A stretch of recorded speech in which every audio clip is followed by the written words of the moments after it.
Hello दोस्तों, आकवान ज्ञानोदय में आपका स्वागत है। मैं हूं भावना चौहान, आपके लिए लेकर आई हूं कला के previous years question paper.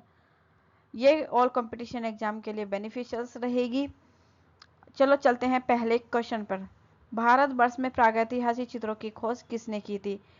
कार्लाइन Cockburn ने, जॉन मार्शल दयाराम साहनी ने, कनिंघम राखलदास बनर्जी ने, डॉक्टर राधाकांत वर्मा तथा जगदीश गुप्त। किसने करी थी? प्रागैतिहासिक चित्रों की खोज की बात करें तो सर्वप्रथम भारत के उत्तर प्रदेश राज्य में की गई थी। सर्वप्रथम भारत के उत्तर प्रदेश राज्य में की गई थी। उत्तर प्रदेश राज्य में की गई थी। कहाँ पे की गई थी? मिर्जापुर में की गई थी इसकी खोज। कौन सी श्रृंखला है? पर्वत श्रृंखला, विंध्य पर्वत श्रृंखला में मिर्जापुर। ठीक है, मिर्जापुर के विंध्य पर्वत श्रृंखला में कमोर की पहाड़ी में, ठीक है, कमोर की पहाड़ी में स्थित है।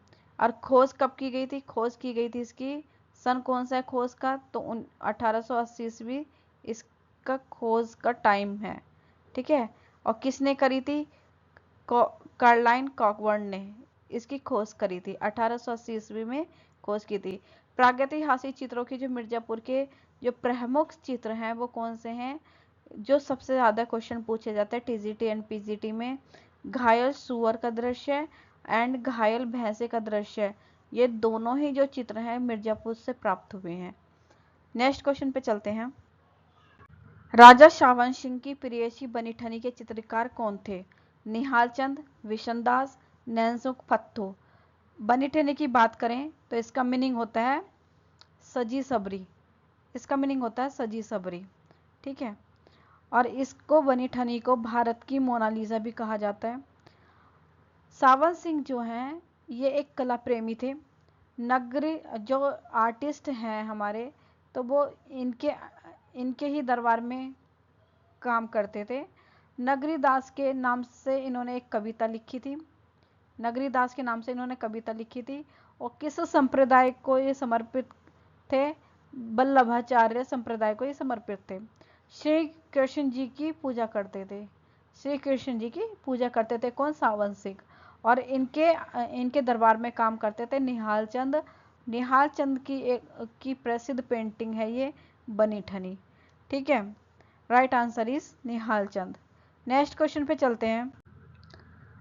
सांची स्तूप का तोरण द्वार बना था शुंग काल में, गुप्त काल में, सातवाहन काल में, चोल काल में। सांची के स्तूप की बात करें तो ये सांची का स्तूप है भारत के मध्य प्रदेश के रायसेन जिले में। ठीक है, रायसेन जिले में स्थित है।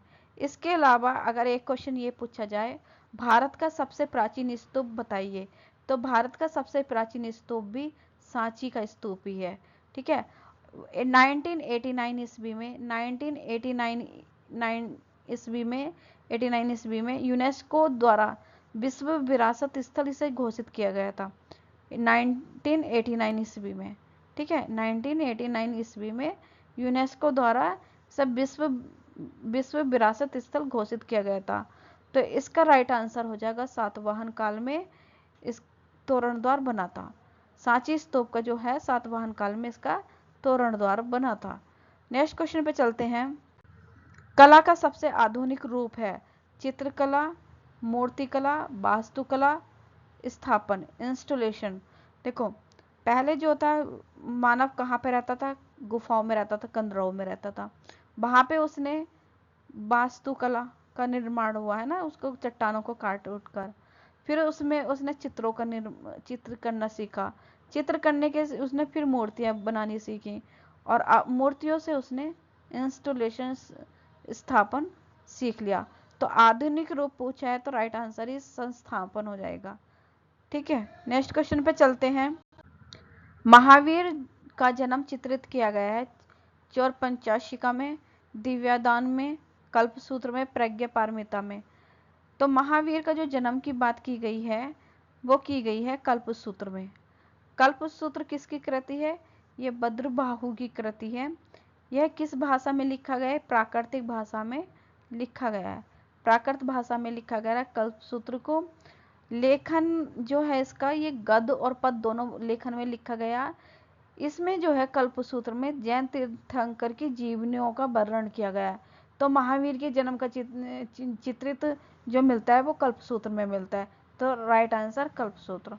नेक्स्ट क्वेश्चन पे चलते हैं। ठाकुर शैली का सूत्रपात किसने किया है?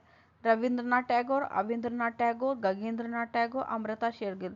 राइट आंसर है अविंद्रनाथ टैगोर। अविंद्रनाथ टैगोर जी का जन्म जो हुआ वो 1871 ईस्वी में इनका जन्म हुआ है।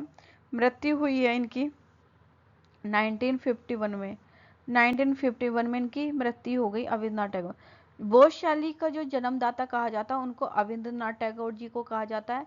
इनकी कृति, इनकी चित्र श्रृंखला, अरब श्रृंखला का चित्रण, अब भारत माता का चित्रण भी अविंद्रनाथ टैगोर द्वारा किया गया है। लेकिन अगर क्वेश्चन ये आता है कि भारत में भारत माता का पहला चित्रण किसने किया, तो वो किया है बंकिम चंद्र चटर्जी ने पहला भारत माता का पहला चित्रण किया है। ठीक है, भारत माता का पहला चित्रण किसने किया है? बंकिम चंद्र चटर्जी ने। नेक्स्ट क्वेश्चन पे चलते हैं। रविंद्रनाथ टैगोर को नाइटहुड की पदवी कब दी गई थी? 1912 ईस्वी में, 1914 में, 1915 में, 1970 में। राइट आंसर 1915 ईस्वी इसका राइट आंसर हो जाएगा। 1915 में नाइटहुड की पदवी दी गई थी। किसने दी थी, किसके द्वारा की दी गई थी? जॉर्ज पंचम द्वारा दिया गया था ये। और इन्होंने, रविन्द्रनाथ टैगोर ने, जब ये जलियांवाला हत्याकांड हुआ था उसके कारण नाइटहुड की जो पदवी थी उन्होंने अंग्रेजों को वापस कर दी थी। रविन्द्रनाथ टैगोर जो हैं रेखा चित्रण के लिए प्रसिद्ध हैं। और 1913 ईस्वी में इनको नोबेल पुरस्कार मिला था। किस क्षेत्र में मिला था? साहित्य के क्षेत्र में मिला था। साहित्य के क्षेत्र में किस पे मिला था? गीतांजलि की प्रसिद्ध कृति है उस पे इनको नोबेल पुरस्कार मिला था 1913 ईस्वी में। नेक्स्ट क्वेश्चन पे चलते हैं। बंगाल शैली का प्रभाव किस स्कूल पर नगण्य रहा है? ना के बराबर रहा है। लखनऊ पे, लाहौर पे, जयपुर में, बम्बई में। देखो, बंगाल शैली की बात करते हैं तो बंगाल शैली की जो शुरुआत हुई थी वो हुई थी पश्चिम बंगाल से। कहाँ से हुई थी? पश्चिम बंगाल से। पश्चिम बंगाल में कहाँ से? कोलकाता से। कोलकाता से इसकी बंगाल शैली की शुरुआत हुई थी। इसका जो प्रभाव पड़ा था पूरे भारत पे पड़ा था, पूरे भारत पे पड़ा था। उत्तर भारत पे भी पड़ा था, मध्य भारत पे पड़ा, दक्षिण भारत में भी पड़ा था बंगाल शैली का प्रभाव। लेकिन बम्बई पे इसका प्रभाव ना के बराबर रहा। वहाँ के जो कलाकार थे उन्होंने बोला कि बंगाल शैली एक ट्रेडिशनल घिसी पिटी कला है। ठीक है, तो इसलिए शैली है, तो इसलिए उन्होंने इसको अपनाया नहीं और इसलिए उसका प्रभाव यहाँ पर ना के बराबर रहा।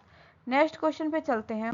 बीरू ब्रज अद्भुत लोक शीर्षक लिथोग्राफ चित्र किसका है? सुनील कुमार, गगनेंद्रनाथ टैगोर, जे स्वामीनाथन, अनुपम शोध। ठीक है, तो राइट आंसर इस हो जाएगा इसका गगनेंद्रनाथ टैगोर। गगनेंद्रनाथ टैगोर जी के से रिलेटेड ये TGT and PGT important question बनता है।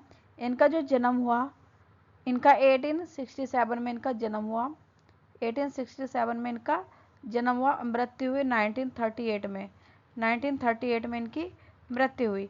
गगनेंद्रनाथ टैगोर जी ये हैं, एक चित्रकार के रूप में भी जाने जाते हैं, एक कार्टूनिस्ट के रूप में भी जाने जाते हैं, आधुनिक कला के अग्रणी कलाकार के रूप में भी जाने जाते हैं गगनेंद्रनाथ टैगोर। ये जो क्वेश्चन है ये इंपॉर्टेंट है, वेरी वेरी इंपॉर्टेंट है। नेक्स्ट क्वेश्चन पे चलते हैं। किस मुगल स्मारक में मशहूर मयूर सिंहासन स्थित है? लाल किला आगरा, लाल किला दिल्ली, शाही किला लाहौर, फतेहपुर सीकरी आगरा। राइट आंसर इस हो जाएगा लाल किला दिल्ली। मयूर सिंहासन की बात करें तो इसका मुगल सम्राट का सिंहासन है ये मयूर सिंहासन। किसके द्वारा इसको निर्मित किया गया है? शाहजहां के द्वारा इसको निर्मित किया गया है। पहले ये आगरा में रखा गया था, आगरा के किला में रखा गया था और इस पे मयूर सिंहासन पे 2 मोर नाचते हुए बनाए गए थे, इसलिए इसका नाम मयूर सिंहासन पड़ा। और अब ये कहाँ पे है? लाल किला दिल्ली में है। ठीक है, तो ये क्वेश्चन भी इम्पोर्टेंट है। नेक्स्ट क्वेश्चन है, फ्लाइंग विद रेनबो 1992 ईस्वी में सेरीग्राफ के रचनाकार कौन है? मोती झरोटिया, जय झरोटिया, लक्ष्मण गौड़, जय कृष्ण अग्रवाल। एक क्वेश्चन तो यहाँ से ही बन जाता है, फ्लाइंग विद रेनबो कौन से सन में बन की गई है, प्रिंट किया गया है 1992 ईस्वी में। और ये क्या है, एक सेरीग्राफी है। इसके रचनाकार कौन है, मोती झरोटिया। इसका राइट आंसर हो जाएगा मोती झरोटिया। इनके जन्म की बात करते हैं तो इनका जन्म जो हुआ 1953 में इनका जन्म हुआ है, 1953 में इसका जन्म हुआ है। ये एक प्रसिद्ध चित्रकार के रूप में भी जाने जाते हैं, एक स्केच डिजाइनर के रूप में भी जाने जाते हैं। इनकी जो एक प्रसिद्ध पुस्तक है कच्चे धागे, जो 2015 में इन्होंने लिखी थी, 2015 में लिखी थी इन्होंने कच्चे धागे। ठीक है, तो ये जो क्वेश्चन है ये लास्ट है एंड इम्पोर्टेंट है। दोस्तों आपको मेरी वीडियो कैसी लग रही है, प्लीज़ लाइक कमेंट और सब्सक्राइब कीजिए। कमेंट बॉक्स में बताइए कि आपके क्वेश्चन कितने सही हैं और कितने गलत हैं। थैंक यू दोस्तों।